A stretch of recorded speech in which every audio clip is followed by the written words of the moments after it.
All right, today we're going to talk about water and unique properties associated with it. And one of the unique properties it has what's called surface tension. So I'll show you an example of that here. You start adding drops of water to the penny. You can see that it starts to bead up on the penny like that. And that's because all of the surface molecules of water are being pulled inward because they have hydrogen bonds with the waters that are inside of them, and it creates a skin type layer on the surface of the water. That's why it beads up on your car when if you have a new car that's that's been waxed, and the water beads up really well. That's why you can see water spiders and stuff crawl across the surface of the water because of the surface tension that the water molecules have. And I'll show you as well. I've got a safety pin here that's made of stainless steel, so it's probably, you can look it up, probably 10 times the density of water, so it should sink. But if I'm careful at how I lower it into the water, the surface tension of the water will hold it up. And you can see that it's still floating there. And I'll do the same thing with a paper clip. And there it is. Try to make that float as well. There it goes. And again, it's because water has a skin type layer on the surface because all the water molecules at the surface are being pulled inward and closer together. And so that's called surface tension that water has because of its hydrogen bonds. And so we'll go through the notes here real quick. So we'll do that. Take a couple of seconds to do that. But anyway, so water molecule again. So you have to remember, what makes it unique. Remember, it's a bent molecule because it's got some unshared pairs of electrons over there, so it looks like that. And the thing is the reason water has hydrogen bonds is because of difference in electronegativity values. Hydrogen's electronegativity value is 2.1, oxygen's 3.5.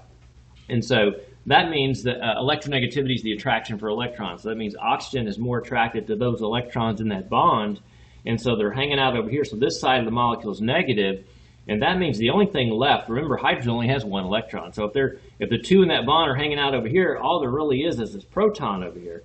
And so you got a positive and a negative side of water, and it allows water molecules, again, to stick together very easily because what you get right there is what's called a hydrogen bond. And so all the water molecules on the surface of the liquid are being pulled inward and closer together. So again, that's what surface tension is. And again, we had our penny there. You'll see the water will bead up like that on top because, again, all the water molecules on the surface are being pulled inward with hydrogen bonds. They get closer together and they make a skin type layer. Again, so it's hydrogen bonding that's causing all this. Already talked about that there. Water also has a high heat of vaporization. It's got a low vapor pressure, and that means because not many water molecules can escape because, again, those on the surface are being pulled inward and it's difficult for them to escape. So there aren't many water molecules that can escape if you have them in an enclosed container. And so the vapor pressure is caused by the molecules bouncing around. So if there aren't many that escape, it has a low vapor pressure.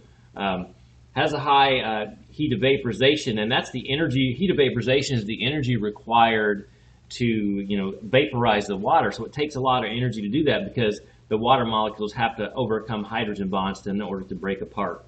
That's also why water's got a high boiling point.